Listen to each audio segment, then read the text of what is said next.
Hi, my name's McKiel. I'm a PhD student in Lindsay Fitzpatrick's lab in the Department of Chemical Engineering. So I look at the immune response to biomaterial in plants, specifically polymer surfaces. So right now I'm working with different cell lines and culturing them on surfaces and seeing kind of how they react to different materials, but eventually I'm going to be doing some animal models, and I'm also going to be harvesting blood from people and isolating their white blood cells and looking at those responses as well. So I started in general engineering first year. I went into chemical engineering, so I was interested in biology, biomedical engineering, and chemical engineering was kind of the only discipline that gives you that option. In between third year and fourth year, I had a summer job in Montreal working at a vaccine manufacturing company, and that got me really interested, really motivated. It was something I really enjoyed, and I found it so interesting. And at the end of the summer, I just asked, what do I need to do to be qualified enough to work in a place like this after? And they said, you definitely need to do grad school. So that's where it started.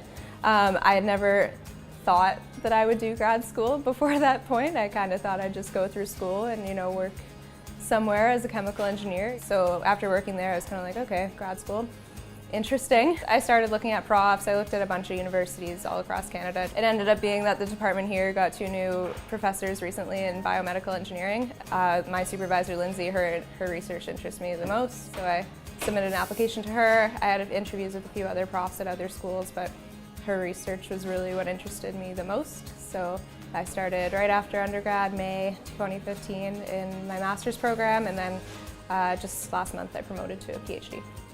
In Chem Eng, we're pretty lucky. We have a pretty high stipend compared to some of the other departments, so you have enough money for tuition and rent and food, and you have a little bit left over. You also have to think you're investing in your future, really, because after you have either a master's or a PhD degree, you'll be able to get a job that will give you an even higher salary. All the profs are really easy to talk to. They're really approachable.